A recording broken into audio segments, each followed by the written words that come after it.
Yeah, sure. Click record. Now we're live. Now we're live. But the fucking picture's not coming in for you. I don't see you. That's okay. I'm there. No, I see the seconds count picture. There I am. Hi. I'm not, my picture's on there. My Yeah, camera's on. I can't see it. And then there's your beautiful face. I can't see me either. I'm going to guess it's your computer. Jose, do us a favor, if you would. We have so-and-so has joined us in the Hangout. For all of our future viewers out there, do me a favor and let us know in the chat if you can see my picture and then Trav's picture. Yeah, let us know. We would appreciate it. We would. This thing's weird. I think he stopped listening to us.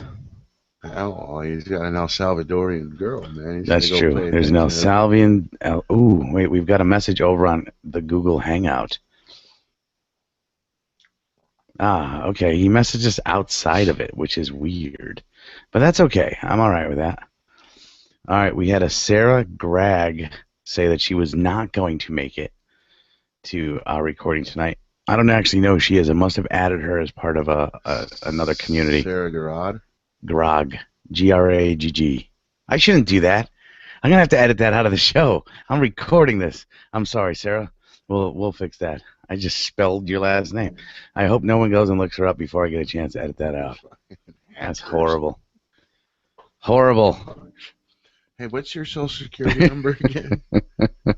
Yeah, it'll definitely be edited out of the audio, 037. and I haven't tried to edit any of the video yet, so this will be a really good reason to have to do that, along with the mic bash I just did. Same idea. Just start from now and just cut everything going back. Sounds good. This big sweeping cut, man. All right, so let's kick things off officially here, because I am Brother Mac, And I'm Trav. and welcome. We Welcome. are. Oh, we are. No, we are. Are we? We are. We are. Seconds count. We are. The youth of a nation. Oh, I should have picked that up. You should have. You should have got my cue, man. But it's all right. We are Seconds Count. Thanks for listening. Thanks for joining us. It is now Friday, October 23rd. Yeah, 2015. Quite a few things going on in the news, locally, nationally. We got some wacky stuff going on. Yeah, it is. It is. What is it? It is 2 days after Back to the Future Day. Thank God. Yeah. I'm happy it's done. I'm happy it's done. You know, I love Back to the Future. It's great. The nostalgia off the charts. But I'm tired of everybody getting into my fucking shit. You know what I mean? There's a special place in my heart for Back to the Future. And all these fucking people who want to adopt it. You know, I feel like Bane in The Dark Knight Rises. You know what I mean? You know, you merely inherited Back to the Future. I was born to it. You know what I mean? Get off my fucking history. Fuckers. Oh, man. You sound a little more upset than you should. I am, dude. Twin Pine Valley, dude, has a fucking special place in my heart. I love those movies. And then everybody, you know, played the shit out of it, and now I'm like, fuck Marty McFly, stay in '86. So I'm glad that that's over. I'm glad that we got over that hurdle. You know, we got fucking 8 more days till Halloween. Where has this year gone, really? You know, yeah, I can't believe it. You know. I mean, the Dunkin' Donuts near where I work, you know, as soon as it hit October 1st, they put fucking Christmas lights up. Yeah, it's craziness. Yeah, and, you know, I get to celebrate my birthday this year on Thanksgiving. And, you know, Thanksgiving's probably the most passed over holiday there is. Passed over? I don't know. It gets its day in the rain. I guess. All we do is eat on it. It's not like everybody's happy for the food. Nobody really remembers the commemorative idea behind it. Yes. Like, oh, we had we're thankful for this with turkey. The natives, you know. We traded meat and beads, I guess. You know, some of the younger generations just like, well, isn't that like what Wednesday Addams was doing in Addams Family Values? You know, they don't know what the hell's going on. Yeah. They got that, you know. I don't remember all the things I learned about Thanksgiving from school. I remember making the hand turkeys. Yeah, you remember the hand turkeys? You dip Oh your hand yeah, in paint, throw it on a piece of construction paper, boom, hand turkeys, and then instant turkey. and then your now future um, politically incorrect Indian costume. Oh yeah, yeah, oh yeah. You get your fucking tribal headband with the paper feather in the It's front of paper your feather, head. and then you have your tribal vest that is made out of a shopping bag, Oh the yeah, paper shopping it bag. was very. It was kind of like chick homeless, but we just didn't know it at the time. That's You right. know what I mean? We had no idea what was going on. You know, Yeah, I used to like to draw, bell bottoms on my hand turkeys, and then they were jive turkeys. spitting out the coffee here, spitting out the coffee. don't don't snot it. I'd laugh, but it'd burn. It's hot coffee, fucker. Yeah, but locally we got some strange things coming up. There's a lot of hysteria with a lot of the election stuff coming up nationally and locally. There's a lot of righteous indignation and a lot of outbursts of people's just frustrations coming out, and it's coloring a lot of people's attitudes, and we're not even at elections yet. You know what I mean? And this applies to presidential elections as well. I Oh mean, people yeah, are coming out of the woodwork like fucking worker ants to support causes they know nothing about. Meanwhile, Hillary Clinton getting she's basically being interviewed about Benghazi. She's right, laughing. right. The woman breaks out with a fucking witch's cackle in the middle of In the middle of the but questioning, right? And it's they're legitimate questions about legitimate lies that she is what told. does she say? What does she say? Read my book. Read my book. Go ahead. I wrote about it in my book. You can read it. We don't need to read about it in your book. We're reading it in retrieved emails that you deleted off of your private server. Yeah. Now, I actually got into a discussion about Hillary recently, and I don't necessarily know that this person was arguing with me because this person was a supporter per se, Yeah. as much as they were arguing with me because what they're saying is she didn't actually do anything wrong. And I'm like, hold the phone. What do you mean? Now, I give you that, and I got to tell you, this absolutely blows my mind, and I've never researched it, but in theory, Yeah. here, let's switch the camera while you're done picking your eyes. I put on my ugly face. In theory, her servers, her private email servers, of which she conducted national secret conversations in and discussed government business over, was done on a private email server that's not controlled by anything to do with our Secret Service or let's say No a kind of national encryption or security anything. like Yeah. like maybe the NSA should have monitor. I mean, I can tell you this: at any company of Yeah. almost any size, Yeah. they all have a security organization, or at the very least hire a third-party vendor to Yeah. do information security, Oh yeah. to very much secure the email servers, encrypting the data, making sure that transmissions going to and fro are not monitored. Oh yeah. All right, making sure that viruses and other pieces meant to take over their systems are not compromised, and yet she is conducting state and national business and international business over a private email server. You mean to tell me that the federal government, when you hold a position within the federal government has no rule against that?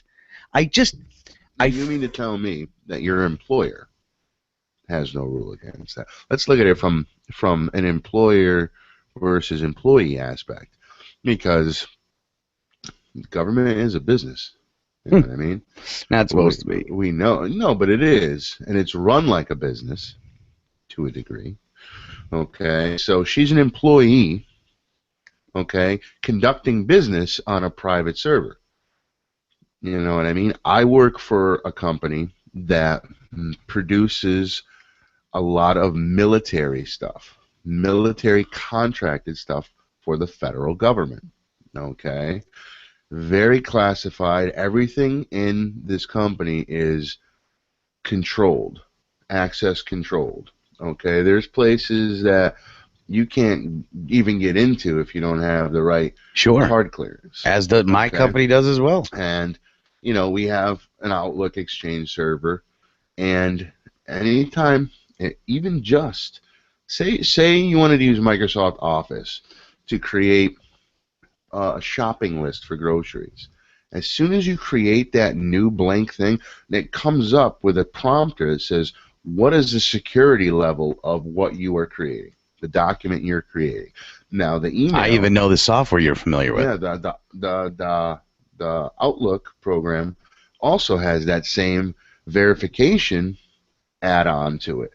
So before you send an email, when you compose a new email, it says, does this have sensitive material? It's likely looped into your MS Word. Oh, it's looped into everything. All of your documentation. Okay, because you cannot transmit work stuff without permission. Right.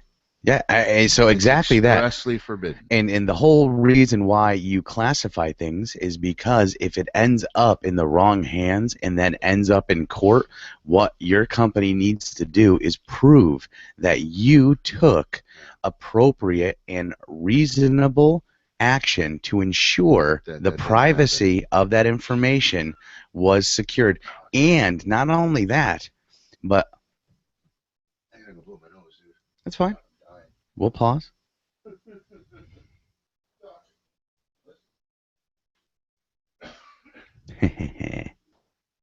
Jose's just enjoying looking at my face. So your company has to ensure that they take reasonable precautions as to the security and safety levels of that data. And were it to end up in court later, they have to be able to prove that that was done, A, and then B, they also have to prove that the person that ended up with that information was made aware of its sensitivity levels, and that's why it gets coded on there.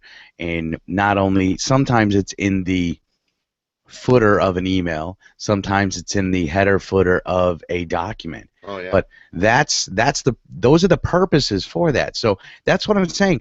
I just can't fathom that they didn't have a rule that says, yeah, you can conduct state's business over private email servers that we have no ability to monitor. That's insane. I mean, she's just playing dumb. That's insane. I can't even send a document. I can't even send a document from my office to my home Gmail because I want to work on a document from home and I want to be able to access it from, for example, my Gmail. Or pretend it wasn't Gmail, like a public free email. Let's say I had my own email server. I still couldn't do it. It's a fireable offense. Absolutely. Right?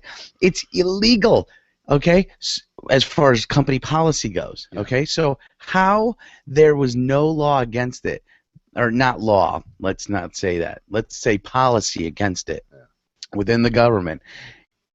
I just find it very hard to believe. But let's pretend that is the case. And now they have a policy against it, which, again, is crazy. That doesn't mean she didn't share. And I'm damn near positive. I meant to look up the specific cases where they found this. But in the data they did retrieve, I'm positive that they found sensitive information that was shared. Yeah. And if that is the case, for every single count of classified information that is shared with someone that should not have access to it, it is a felony charge. Yeah. And every one. If there's 5 emails, because it's the federal government, that could be considered treason. You're exactly right. And each one of those is a felony charge. Each email would be considered one. And then she deleted them after she knew that they were looking for. Oh, you mean to tell me that you just happened to, permanently wipe your email server? It's kind of like when you're in the living room and you hear a glass break in the kitchen, and you ask your kids what happened, and they're like, nothing. And, you go, you investigate, you see, that there was a small shard of glass on the floor, And even though they did their best efforts to sweep everything and clean everything up, there's still evidence that a glass broke. You look in your cabinet, there's evidence that there's a glass missing. Right. You know, but they're still looking at you straight. No, I didn't do nothing. I know. Shout out to Ed Lover. Come on, son. Get the fuck out of here with that bullshit. What the hell is that thing? Hey, that wasn't the actual Come On Son sign, because I don't have my physical Come On Son sign anymore. I have a picture that I can slap into our show notes of me doing it, and then I'll tag Ed Lover, and he's going to get all upset. He won't get upset. Ed Lover's the man. Come on, son. You don't know who Ed Lover is? Is that where you got that from? Of course. I don't know these things. I know who Ed Lover is, man, but Christ, I haven't listened to Ed Lover since there was music videos on MTV. Ed Lover's amazing. He's really funny on YouTube. Look him up. You know, Everybody's look him up. I'm gonna link to the Sirius channel too. I think I'm gonna link up to Ed Lover's Come On Son channel in our show notes. I think he might be on Backspin. Cool. So, you know, it's just craziness, and you know, again, she's still considered a viable candidate, running up next to the burn. Feel that burn. Bernie Sanders. Talking about him today, man, at work, and you know, or actually before I picked up my vehicle there was a customer over at the place, and he was talking about you know, how bad the economy is at oh, okay, this will be good for local stuff. At one of the hospitals that he worked at, I think he said it was St. Mary's, maybe, but you know, he was talking about budget cuts.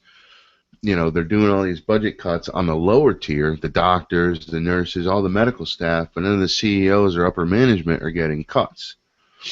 And it was interesting because just the other night I was talking with the floor supervisor where I work, and he had mentioned that his wife is an RN over at Waterbury Hospital. Now, and there's Waterbury Hospital's big, all right? And from what I was told, you know, they have like there's a $2 million debt that they're into, right? There's a company that wants to buy Waterbury Hospital, privatized company, right? They want to purchase Waterbury Hospital, all right? There's a $2 million gap that needs to be fixed before the purchase is viable, okay? Not including the $10 million or $12 million loan debt that the hospital already has, okay? So what the plan is at Waterbury Hospital is to cut the salary of everybody below the administration ridiculously, like by fucking everyone below the administration. Yes, and I make that point. I'm saying, like, they're looking to cut like $5 an hour from a majority of the staff. Now, if you're a doctor, you're a surgeon, okay, $5 an hour might not be a lot, but if you're a CNA or an LPN, even a registered nurse, I mean, $5 an hour, that could be a 10 grand hit out of your pocket. It is, based on a 40-hour work week. You know it's roughly 10, 11,000. Now, let me put the cherry on this nice little story here. So, the hospital's failing. The hospital's in debt. The hospital is not making as much money. The CEO still gets a 20% increase. But in her defense, she's willing to give back 15. She's willing to give back 15% of her 20% increase for doing a fucking shitty job. You know, I'm really torn when it comes to all that crap, because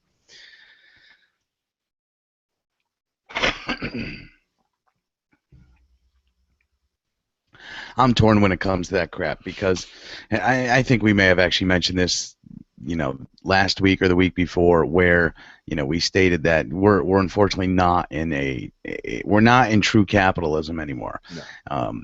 Were we could more better affect change that way, but unfortunately there's too much government involvement in it, making it so that capitalism isn't actually capitalism anymore.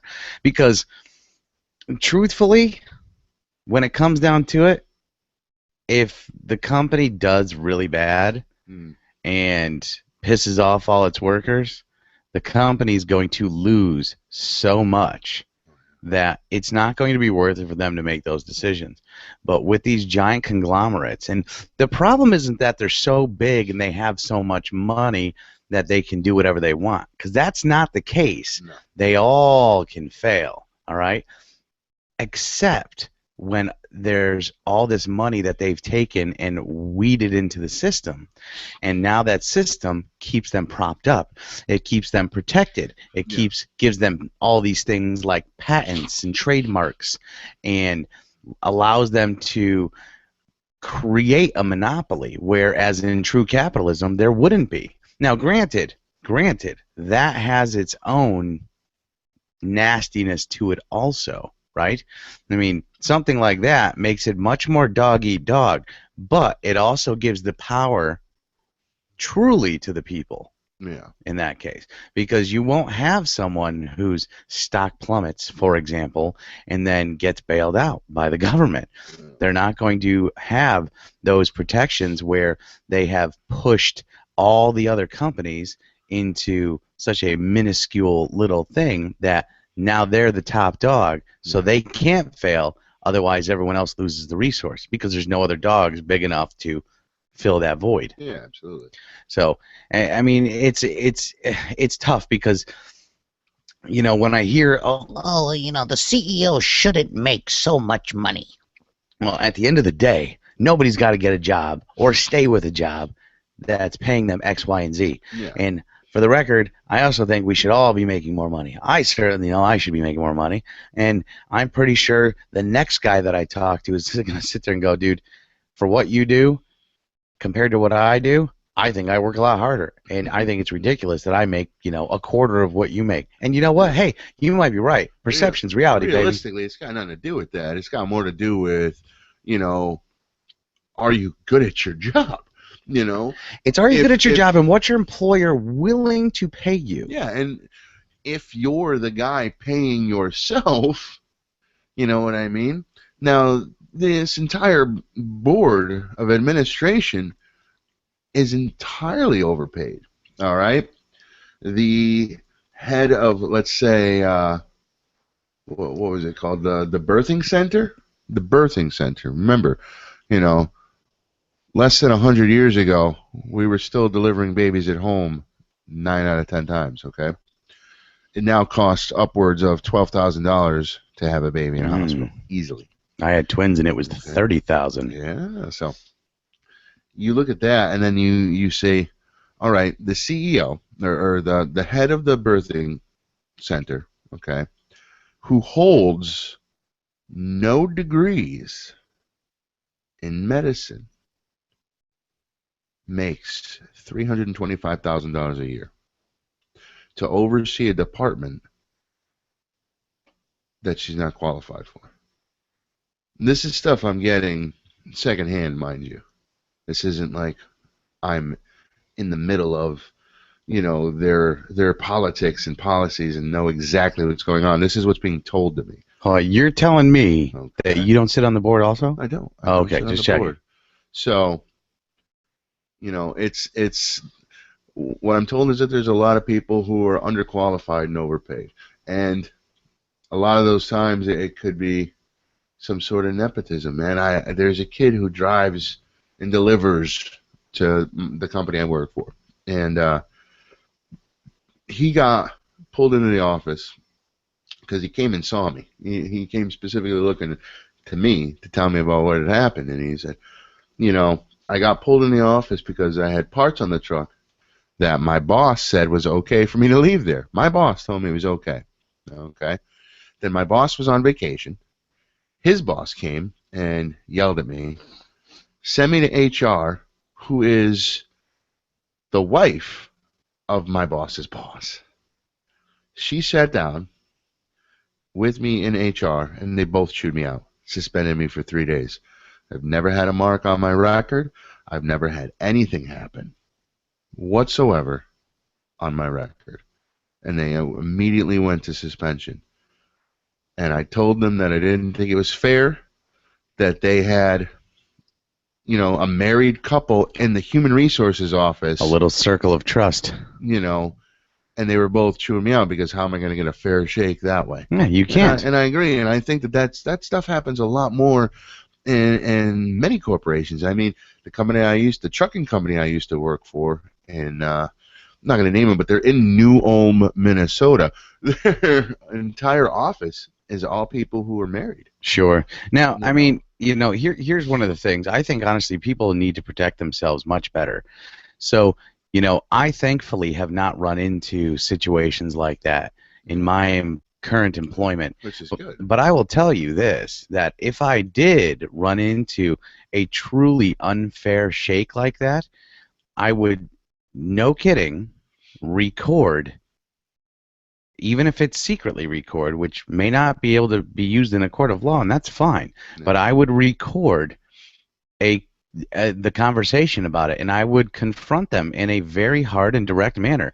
And the idea here wouldn't be to, screw anybody in the process, but the idea is to say, you know what, we're going to make sure that I get a fair deal. Oh, yeah. And you know what? Maybe I wouldn't be able to take a recording to court with me afterward, but I can certainly ensure that that person will suffer the same fate at the company. So either I get a share fake, either I get a fair shake, or neither of us do.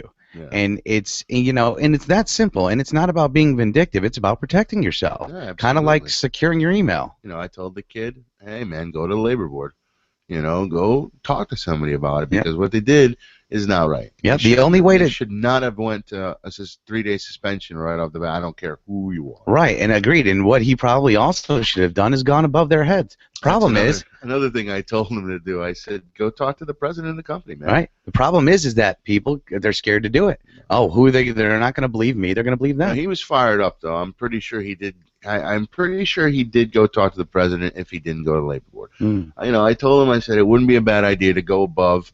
I'm like, the president, right? He's like, yeah, I know where he lives. I drive by it all the time. I've brought stuff from his house to the shop. I said, go talk to him, explain your thing. If he doesn't want to listen to you, you tell him that he's got two options. Say, you can listen to me now and, try to help me work this out for something I didn't do wrong. Or you can listen to me and not help me, and then I can still go to the labor board and file a complaint. Right. And not for nothing, but that's right there is where the government's supposed to be involved in the workforce and in companies. Whistleblower type stuff. Exactly. I mean, the government involvement in something, as far as a company goes, is for when someone infringes upon someone else's rights. I mean, break it down. Sounds like something we like to talk about. Break it down. That is the government's purpose in everything they do. Yeah. All right? Their job is to make sure that our rights are not infringed upon. Yeah, whether it's me infringing upon yours, you infringing upon mine, a group infringing upon another's, or another country infringing upon our rights, right? I just had a totally off-topic idea, but I think like if I was ever in a porn, and I was gonna give a chick a facial, I'd be like, I'm gonna infringe upon your face. Oh my God! Just drip it. Save that for Dr. Drip. Black Show. Yeah, Dr. Black Show. There you go. I can't wait to see. Look at this infringement, and make one of those bad porn faces. Just. I can't wait to see what Jose and Jose is gonna chime in with here any moment. I'm looking on the little chat screen now. I've definitely introduced people who work with me into some interesting concepts at home, like the Spider-Man. There's two versions of the Spider. There's Spider-Man 1. There's the Spider-Man 1 and the Spider-Man 2. Now the Spider-Man 1 is awesome because you just make the Spider-Man hand signal, the thing like he's shooting webs, like the, and then you right on her face, right? And that's the spider web. But wait, Spider-Man 2 is actually, is this like the ShamWow? No, dude, the Spider-Man 2 maneuver. It's actually the Amazing Spider-Man. What you do is you right into your hand, and then you do that thing. Like, remember how you used to dry glue on your hands when you were a kid? You'd put the glue and it would dry, and then you'd stick your hand and it would get all. Yes. And then put it on her face. That's the web, right on the face. Oh, Spider-Man and the Amazing Spider-Man. Just remember where you heard that. All right. So just for the record, folks, you can tune into Mangasms Yes. with Dr. Black Yes. and hear some more of my great ideas. That's I may right. be there sometime soon. That's right. So that'll be interesting. Jose hasn't chimed in yet, so he might be in the middle of performing the Spider-Man. No, dude. Hey, just say it's for Uncle Ben. That's all. We love you, Uncle Ben. Okay. So moving on. I infringed upon you. You got to do like a little shuffle and just shake it at the end. I'm tired. I'm sorry. I'm not. It's a good thing that Sarah Gragchick did not join the hangout. I thought this was about our amendments. How'd she spell her name again? I don't know. Oh, Christ. Okay. All right. Moving on. Gracefully. So let's talk about what's going on locally here in Bristol. Yeah, so locally, well, I'm going to actually, we'll segue a little bit better than I was planning initially. Well, I like to just thrust it in sometimes. That's a good. Dude, don't choke. It's actually what I also tell my wife, so don't feel special.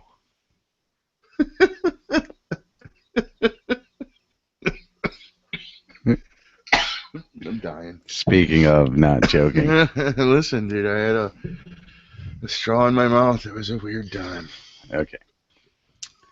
So, yeah, I was thinking about segueing a little bit better because you actually had us on a good topic when it comes to that. Because locally here we have the world headquarters for ESPN, and there have been in theory it's upwards of 350 layoffs locally, and apparently it's going to be over the course of a few days. Now, I myself know a number of people that work there, and I will be praying for them, but very dismayed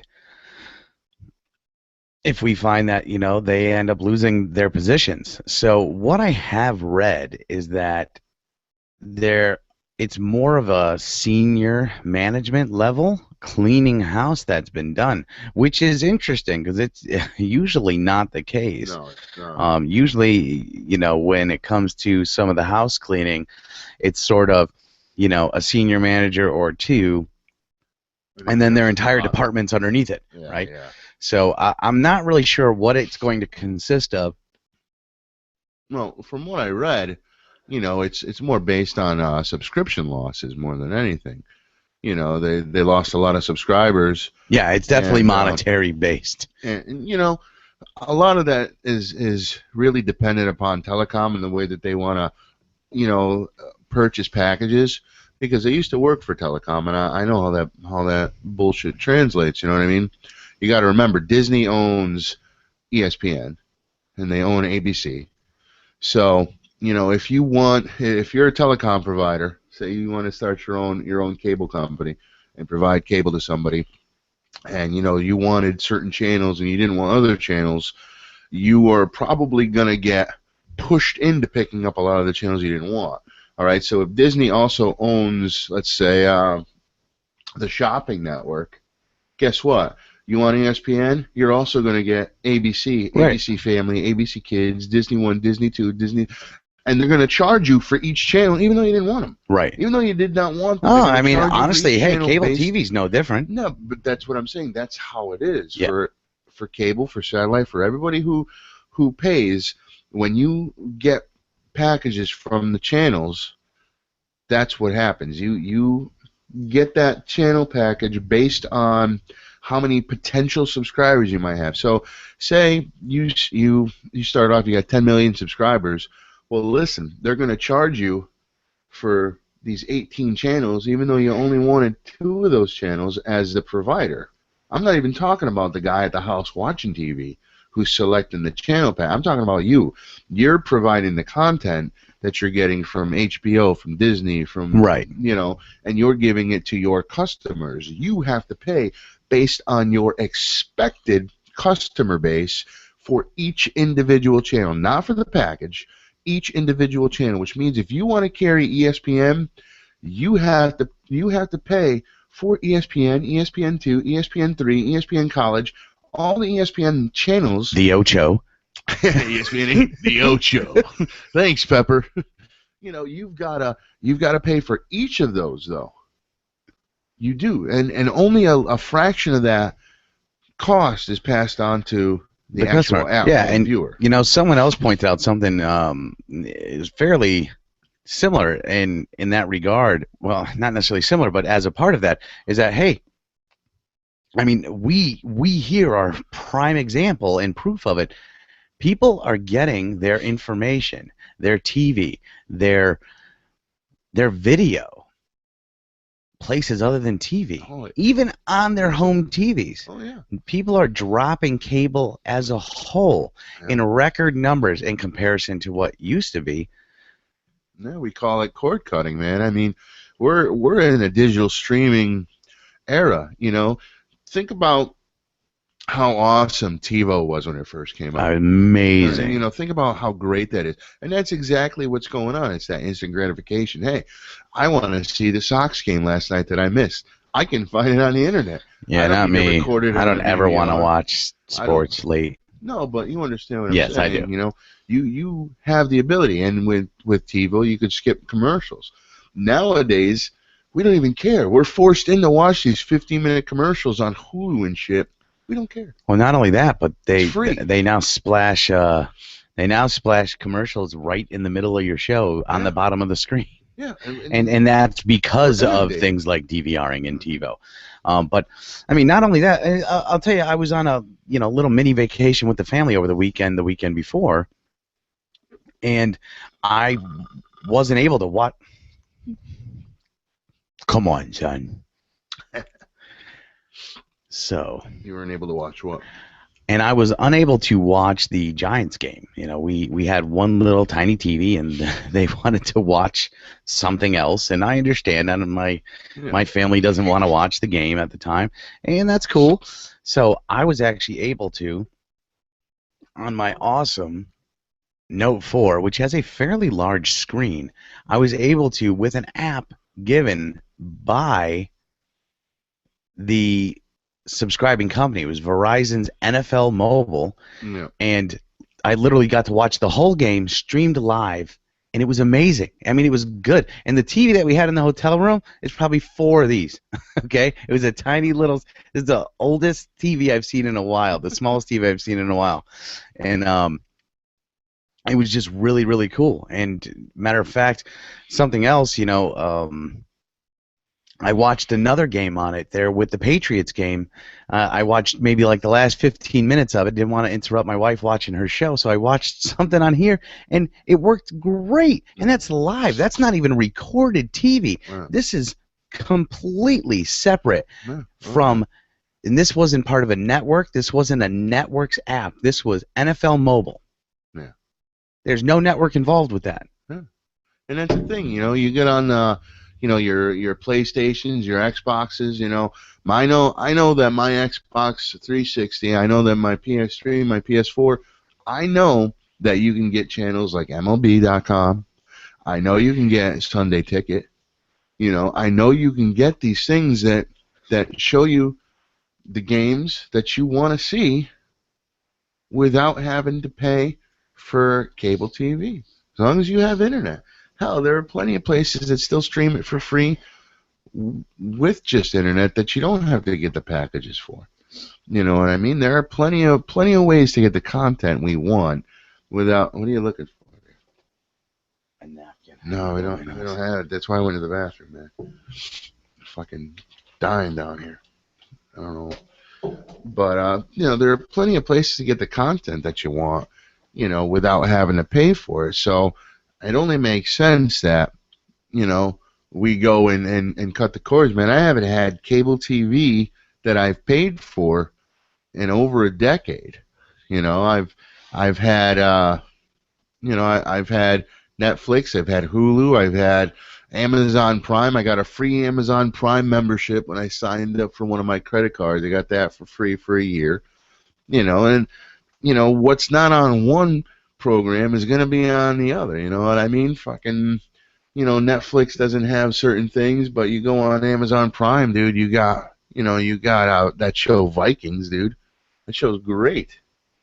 Amazon Prime's got, Under the Dome and stuff like that. I mean, some of these shows are, some of it's not. And it's the same with like Hulu. Hulu's got movies from like the 40s that I could give a fuck about. I really don't care, but occasionally they'll have Ghost Hunters on. Occasionally. And that's the one show I like to watch. And then, you know, after I started liking it, they'd only put like half of episode 5, season 2 on. Sure. I'm like, Matter of what the fact, hell? I never honestly thought about it, but I suppose if you subscribed to enough of those things, you pretty much get everything you could want. Absolutely. I mean, your local channels come for you for free, even HD channels, man. And that was something that Dish Network, I used to work for Dish Network, and I don't care if I blast them for this, but they used to charge you for your local channels, but you would get them for free. You can get your local HD over-the-air channels for absolutely free.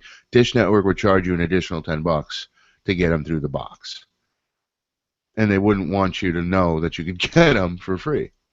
So, if you have one of the newer HD TVs, you might not even need an antenna to receive the over-the-air HD, your local channels, man. And I'll tell you what, the picture comes in great.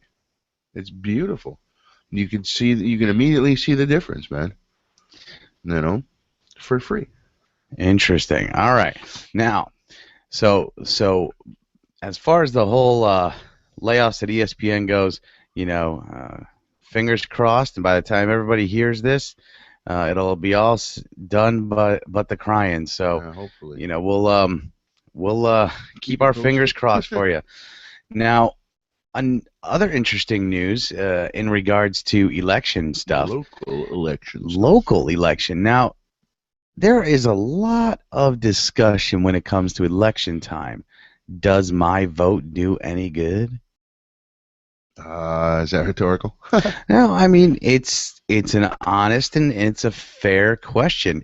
Does my vote do any good? But does it have a realistic answer? Well, the answer is I don't know. In theory, it does, and with the Electoral College, it makes sense. I mean, there's positives and negatives against it, and typically people fall on the side of whichever one is not good for me this year. That's the one that's not fair. Yeah. So yeah. That the Electoral College is interesting. It definitely throws a bit of a wrench into the works, but it makes sense in the end. In theory, it makes everything fair for everyone. But it's questionable. I mean, it's questionable, especially with some of the stuff that we have seen in the past, especially when it comes to the two-party system and how it's not even necessarily the people of the United States that can choose those who are running in the parties that we want. I mean, they play their own games. Last election, the Republican Party froze Ron Paul out, and they did it really dirty and very publicly, and they paid zero consequences for it. And it's just amazing to me, for example, how Mitt Romney was a front runner in the last election, whereas the election before that, he was laughed out of it 3 months into it. Yeah. I mean, you couldn't set it up to fail worse. So that's where, it is questionable, but I always balance it against this. It may be questionable as to whether or not they do different riggings, whether they're counting all the votes, whether they're actually taking in a lot of fraudulent votes and then sensationalizing how fraudulent voting doesn't happen. All of that may or may not be true, but one thing I know for a fact is true is that if you don't exercise your right, when it disappears, you will have no leg to stand on. The only thing that I know for certain, to a degree, certainly to a degree, is that any president in the last 30 years that has been elected to the first term always gets a second term. always gets a second term. There's no doubt. When Obama was up for re-election, I told Jennifer, who was my wife, I said, I guarantee you he's going to get reelected. There's not even a doubt in my mind because that is what happens. Look back. Look back at the presidents. How many presidents can you name off the top of your head ran only once? To be honest with you, I have no idea off the top of my head, and I almost feel foolish, like we should not include this in the episode No, because really. it shows some serious ignorance. But that's I the feel thing. like I should be able to respond to that easily. Reagan, Bush, Clinton, Bush, Obama. Each one did 8 years. Yeah, maybe I'm just older than I thought. Even Clinton's blowjob stuff. I'm sorry. You know, he did he not finish his term? Oh, he was impeached. Was Yeah.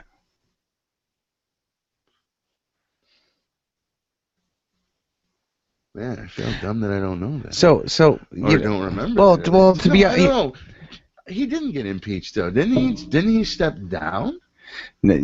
so He here's was facing impeachment. So, unfortunately, this is one of those things where I didn't start paying attention to politics until, let's say, I'm going to say halfway through Bush's first term. Man, I didn't pay attention to politics until 3 weeks ago. I was like, wow, let's find out what's going on in the world. And we'll talk about it in a show. I'll be angry about it for a couple of months, then we'll do something else. No, but realistically, I was paying attention to a degree when Clinton was in office because, everybody was talking about, how we had a surplus. And you can go back, and this is verifiable. When Clinton was in office, we did have a surplus. When Bush was in office before him, deficit. Clinton comes into office, surplus. Bush comes back in office, well, the other Bush comes into office, deficit. Obama, deficit. You can look up the numbers. That's not a made up thing, man. So well, that's what I remember. Clinton also caused the giant crumble during Bush's term too. Listen, not every regime is perfect. No, but that's what I remember. I wasn't. So, just for the record, though, we were both correct. The Senate did not reach 2/3 majority needed to fully process his impeachment. Yeah. I guess he was impeached by the House on 2 charges, the first being perjury, the second being obstruction of justice. And following that, he was acquitted by the Senate. So he was never impeached. Not fully impeached, no. So he finished out his second term. Correct. Yeah. Because who was his vice? Oh, come on. You can't ask me questions like that off the top of your head. Al Gore. Oh, that's right. Yeah, I knew that. Al Gore was never Oh, my God. president. It's too late in the evening to ask me history questions. So, there's a spider behind your head. I don't know if that's a thing that bothers you. Whoa, it's a big guy. It's not big. I guess it does bother you. But anyway. He would have eventually found my way to my wife, and then it would have been a problem for me. You go back, and like I said, go back, before Reagan. What was before Reagan? Carter. Carter? And he served 2 terms? I guarantee you he did. Fuck, man. So the only president who didn't serve 2 terms in recent history, Kennedy. We all know how that ended. Oh, and possibly Kennedy's vice, Johnson. Johnson might have only served out the rest of Kennedy's term.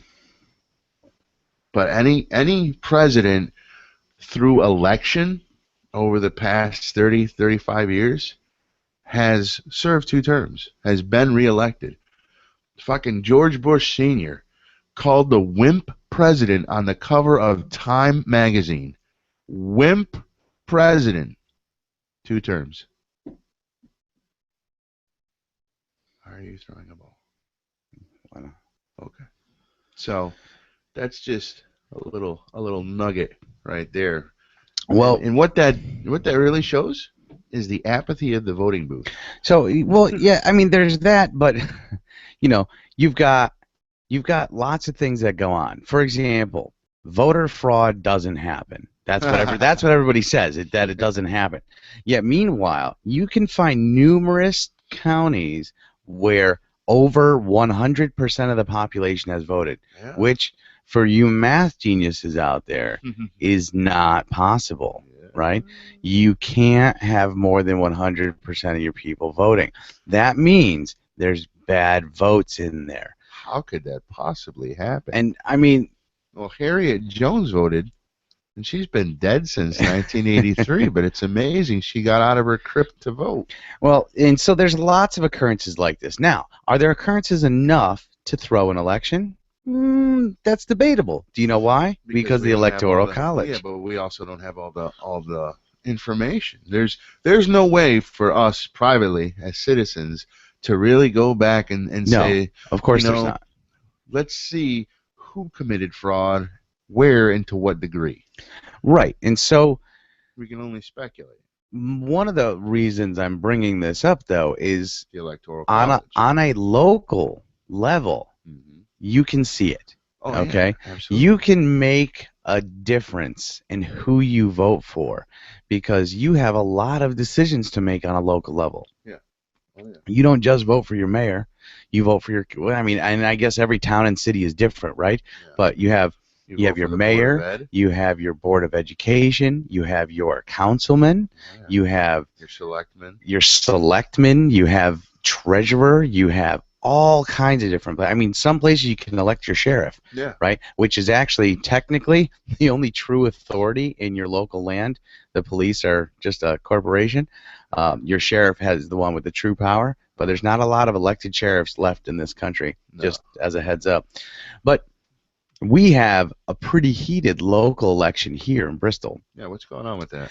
Well, you've got two front runners, right? Ken Cockayne, right? Ken I just Cockayne. wanted to say his name. Ken Cockayne. I don't think I told you last time. It makes me think of Clapton. That song, Cocaine, he's got. Da, da, da, da, da, you know, yeah. Cocaine. Da, da, da, da, da. Yeah, to be honest, and I've spoken with Ken a number of times, and I honestly am not positive of the true enunciation of the name. I thought you were going to tell me that he liked being called Cockayne. No, I don't know if it's cocaine or cocaine. It could be any of them. But one thing I do know is Ken is our current mayor. Yeah. And running against him is Ellen Zappo Sousa. Sousa. Yes, that's correct. Zappo Sousa? Yeah, Ellen Zappo Sousa. She's a hyphenate. She's a hyphen. And that means she's pretentious. I'm just kidding, Ellen. That doesn't mean anything. No, it doesn't mean it. She's a hyphenate. My wife almost wanted to be a hyphenate. Oh, that's... Yeah, but I was like, do you want to be a hyphenate or do you want to be my wife? Yeah, you know, and for the record, she's not a hyphenate. There's actually nothing wrong with that at all whatsoever. To me, it's just like, well, I kind of like the tradition, so do it anyway, please. But at the end of the day, it doesn't really matter, right? But my point is that it's very heated between these two. It's interesting. So Ellen has served as part of our town council for, I'm not positive how long now, but for a while. I want to say at least 2 years. Okay. And she's been involved in the city government in a number of facets, and she's been on different committees. And, you know, to the best of my knowledge, she's done a pretty decent job in the things that she's doing. And, you know, Ken, before he was mayor, he served as a councilman as well, and he did a good job. One of the issues that, you know, I brought up before about a local school issuing out a paper full of lies about the Second Amendment, he brought it up and made sure that the Board of Ed actually addressed it, and he took the concerns of his constituents. I mean, and I've personally spoken with him. I have not personally spoken with Ellen, but one thing I can tell you is that they both seem to care about the town. But they are fighting. It's so heated. They are fighting. There's a lot of mud being slung, and I'm not exactly sure where it's coming from. Really? So what's being said? because I don't live here. Right. Well, so apparently there's a lot of back and forth talk about what the belief is in the taxes. So let me jump back a little bit. I went to the debate that they held this past week on Wednesday. Okay. And on Tuesday. On Wednesday. So you went on Wednesday or Tuesday? No. Either way, it's not relevant. You went to the debate. I went to the debate that was held on Monday, the 21st. The 21st was on Monday. Yes, it was Monday. No, today's the 23rd. That would be Tuesday. Son of a bitch! I love editing my podcast. You are a mathlete. I brought this up. I'm scaling it back a little bit. I went to the debate on Monday, the 20th, and that is correct date, I do believe. And with that, We're not even sure if you went to this debate at this point, dude. Are we being yelled at now? I don't know.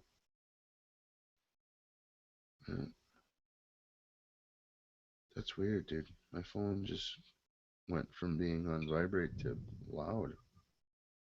I didn't even change that. That's strange. Edit. We do some good editing. Yeah. All right, so you went to the debate. Yeah, I'm just trying to figure out who the hell this person is. Who cares? Let them listen. Yay, thanks for listening. Yay, thanks for listening. That's true. I guess it doesn't matter, does it? Okay, so I went to the debate for the mayoral debate on Monday the 20th, and I got to tell you, they hit it right out. First question out of the gate was a tax. A tax they suggested, or a tax? What? Attacking one another. Oh, so a tax. Right. Not like a pause, oh yes, no, tax. No. The word TAX. They didn't put up new taxes. We're attacking you. But the opening statements from the candidates sort of revealed how the rest of the entire debate was going to go. Yeah. Basically, here's my Ken is running on, hey, I've done all of these great things for the town and I want to continue doing it. Yeah. Ellen's thing is, these are the things that I think we need to focus on for the town going forward, and I love you, town. Mm-hmm. Now, those are two things that were very clear. Yeah. All right.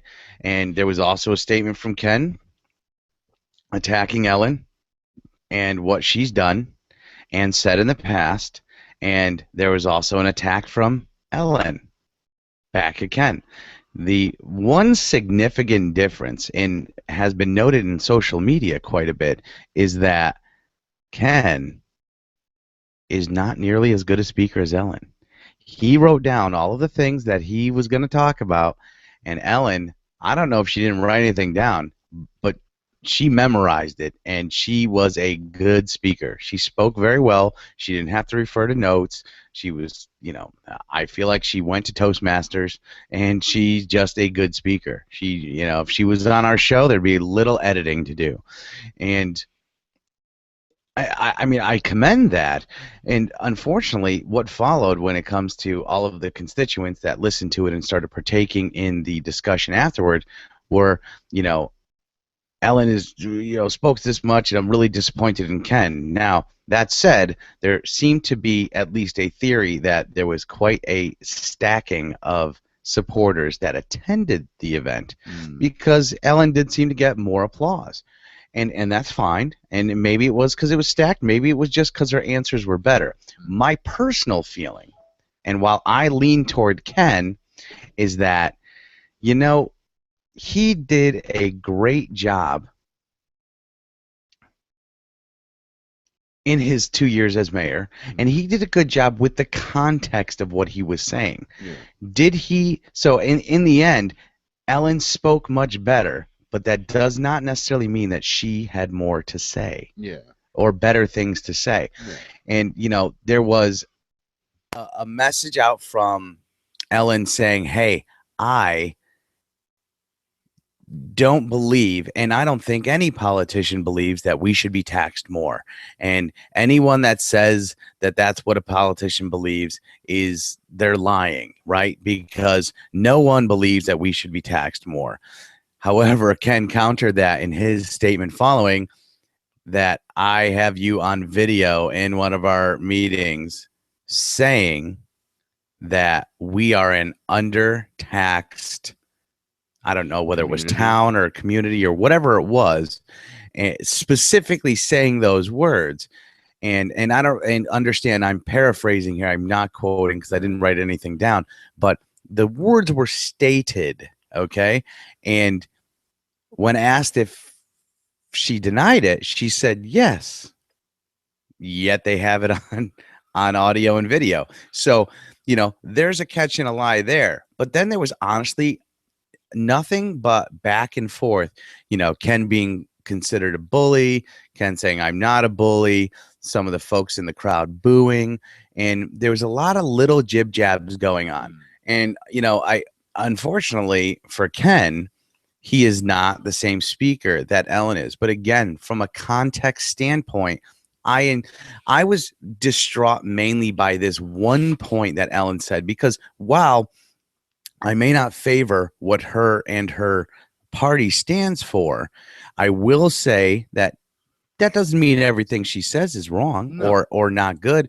And I believe that in all my political views. I may lean one direction, but I'm not a fan of the parties at all. And I like a little bit of everything from what my personal beliefs are, not necessarily party lines. And one thing that kind of drove me nuts was that she was attacking Ken and saying that we're not getting money from the state because our mayor goes on attacks to the governor. And the way she worded it bothered me a lot, because I sat there and I said to myself, so what you're telling me is that in order for us as a state or town within our city town, within our state, in order for us to receive appropriated funds that we should be receiving, we need to based off of criteria that we can't disagree with our governor, you mean to say that we shouldn't challenge the things that our governor is doing wrong based on our beliefs on behalf of the constituents of our governed city town? I don't think so. I mean, to me, that was disturbing, because if that's the way you believe things should work, everything else you have to say to me is worthless. Yeah, it's done now. It's done. Politics may work that way, but it damn well isn't supposed to work that way. No. You know, we need another ass kisser. And it's not even about ass kissing. What is the mayor's job of our town? It's to take care of our town, right? Absolutely. If part of taking care of our town means money you need to get something from the state, then you get it from the state. But our town resides in the state. And as the leader of our town, all the leaders of all the towns that reside within the state, they should have something to say when it comes to what our leaders of our state do. And guess what? Our leaders are supposed to challenge something that's wrong and support and champion the things that are right. And you can't knock them for doing it and say that that's why we're not getting the appropriated funds. You mean to say we need to agree with bad and wrong things in order to get it? I wasn't at this debate, but, just hearing a couple of lies, right. I mean, bold-faced accusations that are unsubstantiated entirely would make me not vote for this woman. Well, in all fairness, I don't know that I heard her make any bold-faced accusations at the debate itself. She was fairly collected, and I mean, neither of them were truly mean, but it was there. And one thing that surfaced, and there's been a lot of debate that this has come out of Ellen's campaign, is that Ken was caught with a Ashley Madison account. Really? Yeah. And, is that proven? Well, in theory, it's over a bunch of these quote unquote news sites, which I don't believe it's been actually proven. End of the day, though, check this out. Ken's not married, so it doesn't matter. Yeah, it really doesn't. But it's being spoken of as if it's a huge problem, and it was rather disturbing to learn that, in theory, Ellen's campaign may have had something to do with it. Now, whether or not they made it up, or whether or not they exacerbated it, or trying to call negative attention, where, again, if he's not married, it's not due, then it's irrelevant. Yeah. Right? And I mean, I can't sign on with that. And I'll be honest, there's been discussion about, Ken's gone on the offensive about things that he disagrees that she's done as well. And I mean, it's a lot of quid pro quo when it comes to the tit for tat. That's quid pro quo. Yeah, I know. I'm trying to figure out the next words. Mudslinging. All right. And a lot of people, at least from a social media standpoint, are very much sick of it. People are talking, I'm not going to vote in a circus like this. But personally, I think those people wouldn't have voted anyway. I think the people that were going to vote are going to vote anyway. Now, a recent development's been interesting, that a young man, roughly, named Bobby Michaleski, someone local here, all of a sudden was announced he was going to be a write-in candidate. He wasn't going to put any money into campaigning, but it was going to be over social media and putting the word out there that says, you know what? Hey, I don't know what I'm doing, but I know the people of my town and I can listen to them. I'm going to do the right things. And he said, these are a couple of problems I personally know of and have with what they're doing. And I haven't heard either of these candidates address it. So blah, blah, blah. And honestly, while everyone took him for a joker, and he's a local business owner. Yeah. Everyone took it for a joke and everything like that. He sounded very sincere. And I think he actually garnered some support. That's good. Okay. And he talked about, don't vote for these guys, vote for me. You've seen what one can do, and you've seen what the other one's saying. They're not addressing the actual concerns, right? And I know I may be inexperienced, but that doesn't mean I don't have an ear. And, how many people took him seriously? I don't know. There was a lot of discussion of, hey, you're just going to take votes away from this one. You're going to take votes away from this one. Is it going to be enough? That's a stupid argument, first off. I agree. But they're saying that, and, at the end of the day, would it be enough anyway? Who knows? But check this out. Fun twist. He's been caught admitting, because he all of a sudden relinquished his vote. He said, or his candidacy. He said, I'm no longer going to run for mayor as a write-in candidate. Anyone that's going to vote for me, vote for Ellen. I went to the debate. I've changed my mind. This is where I believe Bristol needs to move toward. And I believe he has been caught, quoted in a private discussion, that he was approached and asked to do this. The whole thing was a setup. And I got to tell you, it's crafty. I give you points for cleverness, but damn. Yeah. It's crazy. It is really, really interesting. Now, my question here really is, if somebody is willing to go to exaggerated lengths to get, an elected office, what kind of backhanded shit are they going to do once they're in there? Why does she want it so bad? Does she really think she can fix it, or is she looking for, a salary? What's the real motivation here? Because mind you, when I run for governor, no, but if I was going to do it, I would do it on a write-in kind of ballot, man. I would do it grassroots. I would go social media all the way, and you know what? I would be the guy who would say, you know what? I know I'm not the most qualified for this, but I am damn sure better qualified than the people who mucked it up before me. You know what I mean? It doesn't take a rocket scientist to know that, hey, cutting education funding is a bad move. Cutting medical funding is a bad move. You know, there's no real thought involved with that sentiment. You know, we need to focus on education that needs help. That's a struggle. Right now, it's a struggle. Kids don't learn anything anymore. You know, so why are you going to underfund that? Medical, man, we are doing such leaps and bounds with medicine and science and everything. And so many people need help. Why are you going to underfund that? You know, Obamacare messed up a lot of things. You know what I mean? It's screwing this system, and it's making what was already a monopoly a worse monopoly. Okay, and it's a And huge tossing the drain. government on top of Oh, it. and it's a huge drain on everybody. You know, so why are you going to underfund these things? You know, and then waste hundreds of millions of dollars on a transit system that doesn't work. That's proven not to work. I know. So, you know, I understand that, and that's crafty, man. And you know, I hope that that's not what happened. I mean, but I hope wouldn't not be too. willing. I would not be willing to listen to the advice of somebody who got my attention, who garnered my trust, and then have them take that and say, well, you trusted me, so trust this person. No, that's not how it works. Okay.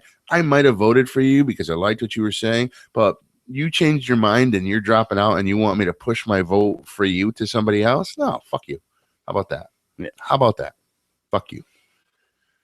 So, but you know, we're going off on a little local tangent.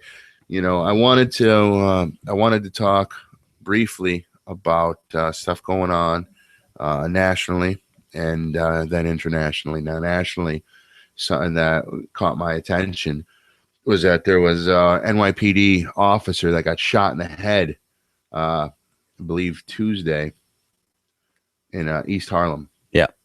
And is, you know, subsequently died. Okay.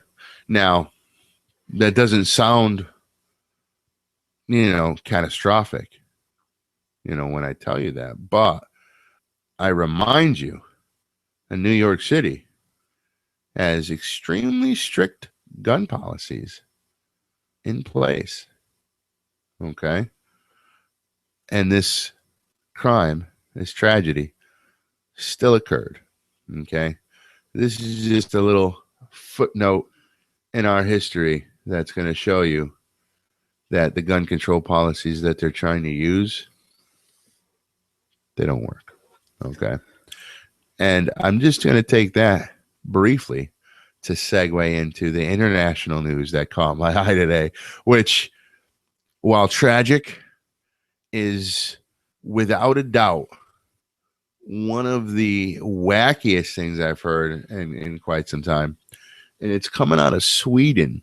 And there was a guy who went to a school in Sweden, dressed up, had like maybe like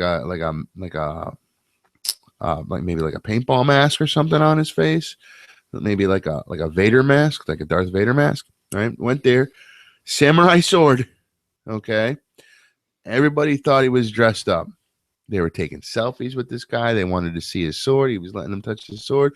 Then he went knocking on classroom doors, and when the kids opened the doors, he stabbed them with the fucking sword. He stabbed what? I mean, it doesn't in Sweden. Which no.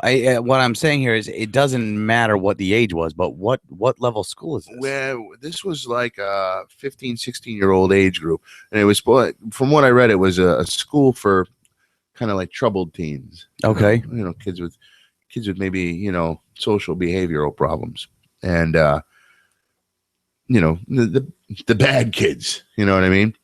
But we're talking Sweden, which has one of the absolute lowest goddamn crime rates in the entire world. Okay, they barely ever have any of these incidences occur, any kind of incidences of violence, really.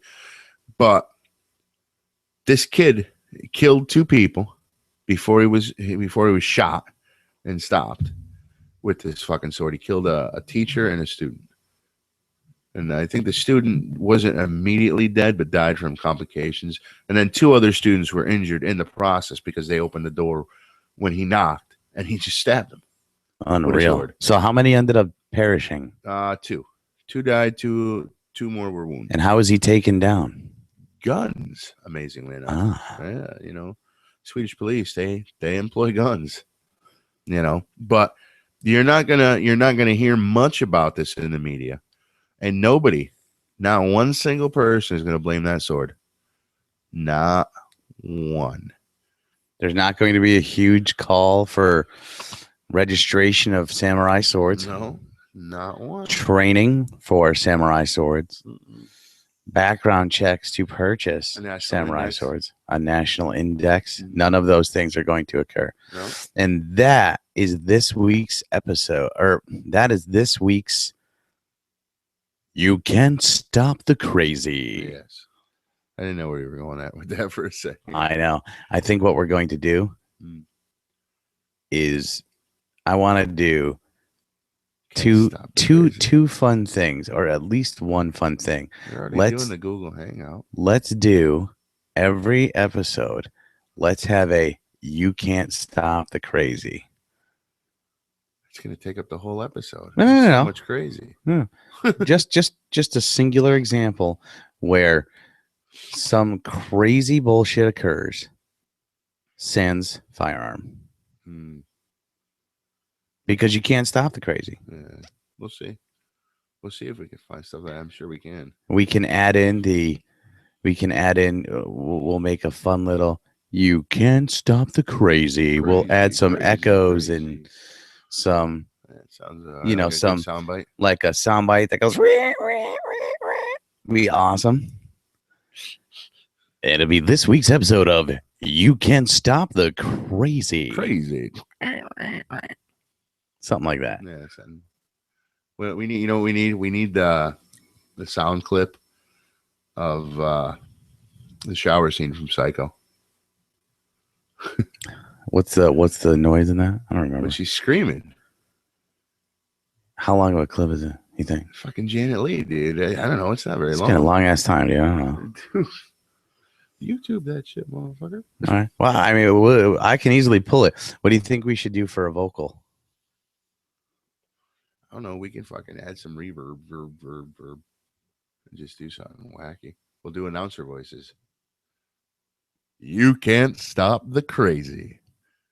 And then you do your announcer voice. We'll overlap it. All right, so we'll do ready. We'll do it right now. You can't stop the crazy. Good. Maybe you can use that. Yeah. And then we'll throw that Janet Leigh scream right in there. Dude. Dude, fucking. Read. That'd be good. That could work. That'd be good. That'll be like one of those little fun things, right? Where people, it's sort of a, this is our set. That's the part of the section, right? This is this. Oh, after they do the You Can't Stop the Crazy, they always talk about something like this. Whatever. You know what I mean?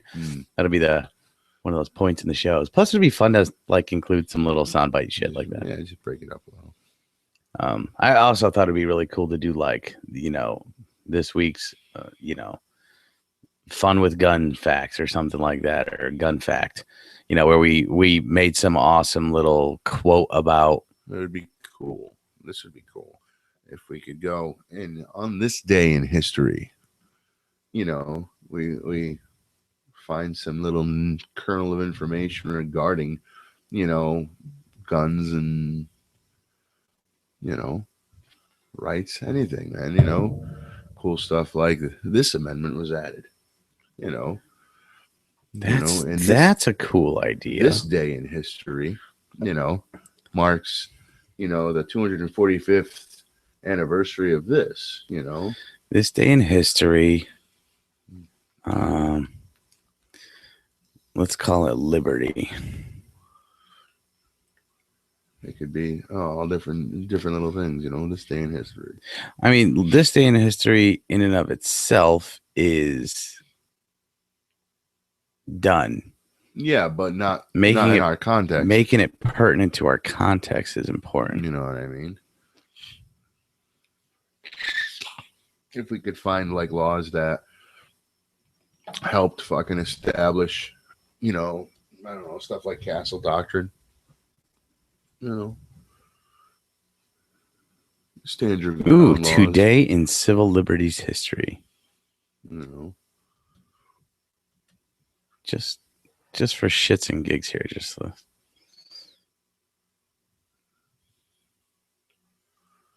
for shits and gigs. Today's civil liberties history with Professor Sanchez. Look at this. Try to do your James Earl Jones voice. Today. There you go. Come on. Today. No, this needs like a high-end British voice, I think. I don't know. Today in civil liberties history, we learned that we have been freed. I don't know. Oh yes, today no, that's not quite right. Ebenezer, please. Ebenezer, please. Well, today in civil liberties history, in 1915, 33,000 people marched in New York City's suffrage parade. New York City. In 1947, Ronald Reagan testified before HUAC as a friendly witness. Also, an appeal to the world. The NAACP petition to the UN. In 1987, the Senate rejects court nominee Robert H. Bork. Bork from Ork. Now, I think one tidbit a day, not one from today for every year, just one. Because I think I don't want to overdo it. I really don't want to overdo it. That's fine. But I would like to. I would like to let the people know, you know, because you had said that Reagan testified, and it reminded me, just like that. Testify, the word comes from, you know, the Romans and the Greeks back in their Senate days. When they testified, it meant that they grabbed their testicles and swore by them. In a court. I did not know this. Yes, they were swearing on their testicles. And that was considered, you know, comparable to today's swearing on the Bible in a court. So there's your little history nugget, motherfucker. So on this day, October 23rd, 1947, Ronald Reagan testified before the House Committee on Un-American Activities, the HUAC, as a friendly witness. He testified to his opposition to communism, and his testimony on this occasion was fairly mild anti-communist rhetoric. Well, I believe that we should not be communists. Sir, I detest, I abhor their alleged communists in the Screen Actors Guild. I think we're fried. Yeah. All right. Well, we didn't even get to talk about DUI stops, god damn it, and I had some good information. Well, unfortunately, the DUI stops are now over for today. Yeah, that's fine. The only issue is I really have no fucking idea what the hell we talked about for an hour and 23 minutes. Yay. Seriously. That's amazing. We talked for an hour and 23 minutes, and I have no idea how much usable content it is. A lot. And we didn't even dick around a lot. No, dude, we got good content. I don't know. I just farted, and it's going to be a mixture of coffee and taco. Nice. So it's not going to be good. All right, so I think that's probably good. And that is today. And that brings us the rest of our today in civil liberties history. In the year of our Lord, 2015. On the 23rd day of October, we wrap this episode of Seconds Count. It's a bit too much of a whisper, you bastard. No. Speak louder into the microphone. On this day in the year of our Lord, 2015, on the 23rd day of October, we wrap up this episode of Seconds Count. All right. That sounds like a plan. You like it? I like it, laddie. All right. All right. Signing off here. I be Brother Mac. Aye, and I'm still Trav. That is still Trav. We're going to have to eliminate that still eventually. I know. Although, I like even to be when we Trav. eliminate the still, you'll still be Trav. And I'll still be Brother Mac. Well, you ain't lying there, sonny. All right. Don't forget to visit us on secondscount.com. Yes. Check us out on the Seconds Count, the podcast. Oh, now we're moving into Russian. Yeah, This is good. Very good. In Podcast is good. my house, I podcast however I please. All right.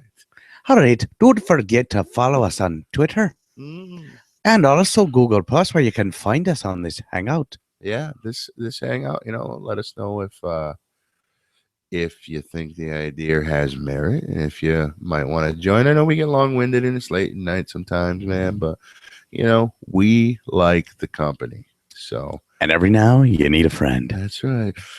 You've got a friend in me. Well, in him, I'm not very sure. All right. So, yeah, don't forget to follow us on Twitter. Yeah, social media. You can get all of our contacts from our webpage, secondscount.com, which is 2ndscount.com. Yeah. Bitch. Thank you for watching. Thank you for listening. Thanks for hanging. And have yourself a great... fuck all that. Have a nice week, man. Enjoy the weekend, drive fast, take chances with beers. Just don't do it with a gun in hand. Like they always say, don't do it with a gun in hand. But like they always say, you got to find yourself a girl who likes to cook, a girl who likes to hang out with you, a girl who likes to fool around. But the most important thing is to not let all those girls meet each other, because... or hyphenate their name. No hyphenates, dude. Don't do a hyphenate. All right, I'm Brother Mac. Comes Zapasusa to the rescue.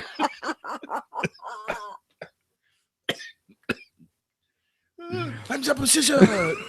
It sounds like a bad anime move. Like, what just happened to you, man? She Zapasusa me. It hurt. It hurt so much. You, Zapasusa.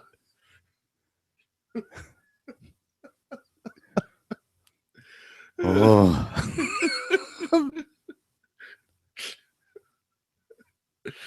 Hey, Zapasusa.